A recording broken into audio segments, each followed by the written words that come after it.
do fim da vida dele, ele ia ser morto, combati o bom combate, acabei a carreira, guardei a fé. A ressurreição para não mais morrer começou primeiramente por Cristo, mas a nossa ressurreição será coletiva no fim do mundo. Não vai ter várias ressurreições. Nós iremos ressuscitar no último dia. Isto implica que não haverá várias ressurreições físicas. Começou com Cristo e vai se concluir com a nossa no último dia. O versículo 23 desse capítulo diz: cada um, porém, por sua própria ordem.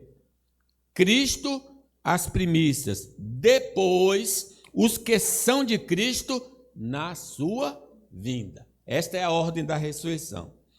Existe um tipo de ressurreição que não devemos desejar, que é a ressurreição para a condenação. Sim, os descrentes também vão ressuscitar, mas será uma ressurreição inferior, muito inferior à ressurreição que nós iremos experimentar. Isso mesmo, aqueles que praticam o mal também ressuscitarão. O objetivo é que sejam enviados ao lago de fogo, onde sofrerão eternamente. Para evitarmos essa ressurreição que leva à morte, é fundamental nos convertermos ao Senhor. Se não queremos participar da ressurreição para a morte, precisamos ter Jesus em nossa vida. Daniel nos alerta: muitos dos que dormem no pó da terra ressuscitarão, uns para a vida eterna e outros para a vergonha e horror eterno. A morte física não é o fim, mas a nossa mudança temporária de CEP. Enquanto nosso corpo fica na sepultura, aguardando a ressurreição, nós iremos em espírito ao mundo da realidade invisível e vamos viver com Deus, com os anjos e com os santos. Paulo disse: o meu desejo é partir e estar com Cristo, que é incomparavelmente melhor. Diz o Apocalipse 4, depois destas coisas eu olhei, e eis não somente uma porta aberta no céu, como também a primeira voz que eu vi, como de trombeta falar comigo, dizendo: sobe para aqui e te mostrarei o que deve acontecer depois destas coisas. Imediatamente eu me achei em espírito, e eis armado no céu um trono, e no trono alguém assentado. Então, é para lá que todos os irmãos que partiram estão. E nós também iremos para lá se Jesus não voltar hoje. Então, nós estaremos com o Senhor. Em segundo lugar, colunas da ressurreição dos mortos. A ressurreição dos mortos será uma ação do Senhor Jesus Cristo. Quem é que vai operar o milagre da ressurreição? Versículo 21, leamos. Visto que a morte veio por um homem, Adão, também por um homem, Jesus, veio a ressurreição dos mortos. Por um homem entrou o pecado, pelo pecado a morte passou a todos os homens, por isso todos pecaram.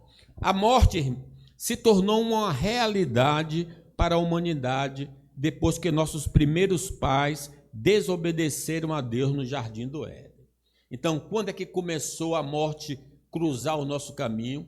No dia que nossos pais comeram do fruto proibido. No dia em que dela comeres, certamente morrerás. Deus já havia estabelecido que se o homem desobedecesse, enfrentaria a morte. Como descendentes deste casal, acabamos herdando essa maldição, a herança maldita que Adão nos legou. Mas graças a Deus, Jesus veio para mudar essa situação, oferecendo a salvação a todos que creem nele como Redentor. Eu vim para que tenham vida e a tenham em abundância. Pois assim como por uma só ofensa, o pecado de Adão, veio o juízo sobre todos os homens para a condenação, assim também, por um só ato de justiça, a morte e ressurreição de Cristo, veio a graça sobre todos os homens para a justificação que dá vida. Porque como pela desobediência de um só homem, muitos se tornaram pecadores, assim também, por meio de uma obediência de um só, muitos se tornarão justos. Então, se eu quero permanecer morto espiritualmente, morrer fisicamente e morrer eternamente, eu devo continuar em Adão. Mas se eu quero viver, eu tenho de passar de Adão para Cristo. E só se passa pela fé. Crê no Senhor Jesus e será salvo. A morte que enfrentamos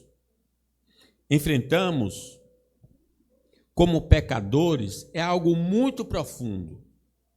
Primeiro, espiritualmente perdemos a comunhão com Deus, que é essa morte espiritual. Nos tornamos inimigos dele, e ele não nos escuta nem deseja se relacionar conosco, pois estamos sujos tanto por dentro quanto por fora.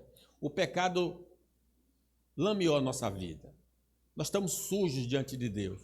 Deus não tem condições de se aproximar de nós, porque ele é puro de olhos e não pode ver o mal. Continuamos a ofendê-lo com nossas palavras e ações. Estamos sob sua maldição e castigo. No entanto, o Senhor Jesus, enviado por Deus, veio para nos purificar com o seu sangue, permitindo que tenhamos paz com Deus. O sangue de Jesus, seu Filho, nos purifica de todo pecado. É essa lavagem que todos nós precisamos passar, ser lavados pelo sangue do Cordeiro. João Batista falando sobre Jesus. Ele é o Cordeiro de Deus que tira o pecado do mundo. No entanto, o Senhor já foi enviado. Ao aceitarmos Jesus, nossas roupas sujas são tiradas de nós e somos revestidos com a justiça de Cristo, para que possamos estar sempre na presença de Deus. A semelhança do filho pródigo que foi distante, voltou todo sujo, mas o pai mandou tirar aquela roupa. Nós somos vestidos com a roupa de Cristo, com a justiça de Cristo, aquela roupa limpa, alva, que nos garante acesso ao reino de Deus. Por isso Paulo fala aos Romanos: justificados, pois, mediante a fé, temos paz com Deus por meio de nosso Senhor Jesus Cristo. Temos comunhão, por intermédio de quem obtivemos igualmente acesso pela fé a esta graça, na qual estamos firmes e gloriamo-nos na esperança da glória de Deus. Devido à nossa desobediência ao Senhor, estamos sujeitos à morte física, que é o segundo grau da morte que Deus profetizou ali contra o homem, decretou. Por isso, o nosso corpo atual é frágil e pode ser afetado por diversas situações que nos levam à morte, que é o resultado do nosso pecado. Por que eu fico doente? Porque há um decreto de Deus contra nós. Tu és pó e ao pó voltarás.